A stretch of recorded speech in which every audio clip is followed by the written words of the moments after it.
You cancel plans and feel relief instead of guilt. Not because you dislike the person, not because you're afraid of leaving, but because the thought of staying exactly where you are feels like the only honest thing you've wanted all week.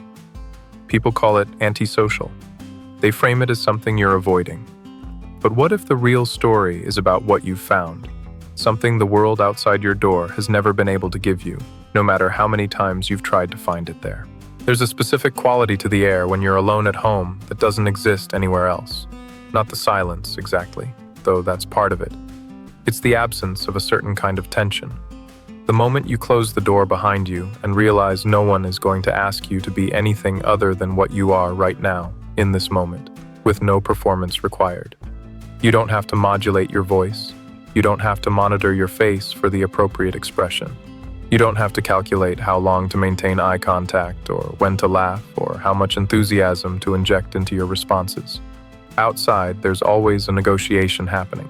Even with people you love, even in places you theoretically enjoy, your nervous system is doing something it doesn't have to do at home. It's reading the room, adjusting, calibrating your energy to match what's expected. And maybe you're good at it. Maybe you've done it so long you barely notice the effort anymore. But your body notices. Your mind notices. And when you finally step back inside, into your own space, the relief isn't about escape. It's about the end of translation. People who don't feel this assume it's about preference, about being introverted or shy. But it's deeper than personality. It's about where your nervous system finds equilibrium. The world makes constant demands on your attention, your energy, your emotional bandwidth. And most of those demands are so normalized, so woven into the fabric of daily life, that we don't even name them as demands. We just feel tired. We just feel like we need to recharge. But what you're actually recovering from is the sustained effort of existing in a space that requires you to be slightly different than you are. Home becomes the place where that effort stops, where you don't have to be on, where the absence of expectation feels like oxygen. And once you discover that relief, once your mind makes the connection between being home and feeling like yourself again, it starts to protect that space, not consciously, not as a decision, but as a quiet, persistent pull toward the place where you don't have to justify your existence by performing it. What's really shaping this preference isn't laziness or fear, it's pattern recognition. Your mind has learned where safety lives. And safety isn't just about physical comfort. It's about psychological permission. The permission to be unobserved. The permission to move through your space without composing yourself for an audience. The permission to exist in your own rhythm without apologizing for it. And once that pattern establishes itself, once home becomes synonymous with that particular flavor of freedom, leaving starts to feel less like an opportunity and more like a cost. You start to notice how much energy it takes to be a person in the world. The small adjustments, the code switching, the emotional labor of making others comfortable with your presence. And it's not that you can't do it. You can. You have been, sometimes for years. But the question becomes, why should that be the default? Why should the space where you feel most like yourself be the exception rather than the foundation? This is where the psychology gets interesting, because there are two versions of this experience, and they look almost identical from the outside. In one version, staying home is restorative. It's where you return to yourself after spending time in a world that asks you to be slightly other. You go out when it matters. You engage when there's genuine connection. But you protect your solitude because it's where you metabolize experience, where you think, where you exist without friction.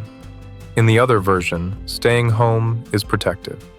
The outside world isn't just demanding, it's threatening. Social interaction isn't just effortful, it's dangerous.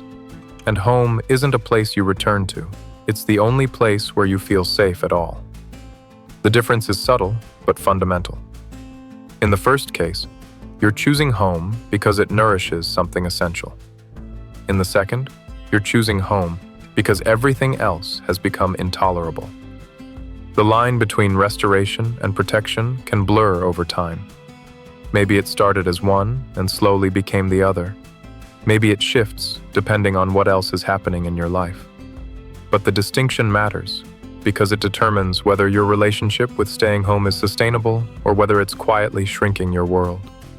Restoration means you can leave when you want to, even if you often don't want to. Protection means you can't leave, even when part of you knows you should. Restoration renews your capacity for connection. Protection replaces connection with safety. And safety, as seductive as it feels in the moment, isn't the same as peace. Safety is about avoiding harm. Peace is about not needing to. If staying home has become the only place you feel okay, it's worth asking what made everywhere else feel not okay.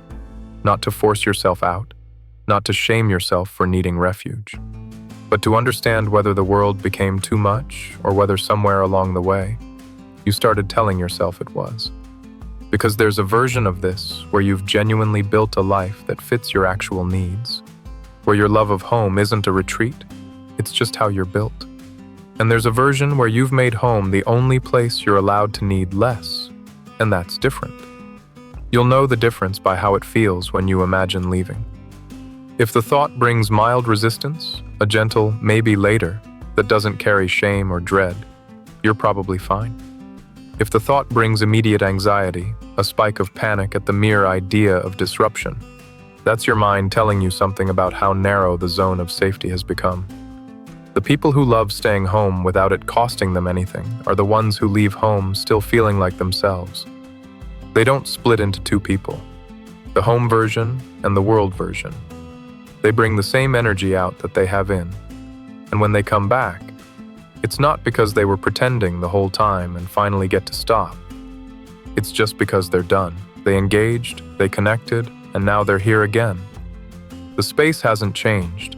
They haven't changed. It's just a rhythm. But if you come home and feel like you've been holding your breath all day, if the relief of closing the door is the first real feeling you've had since you left, something else is happening. You're not resting. You're recovering. And recovery implies injury. It implies that going out into the world does something to you that requires repair. That's not about being broken.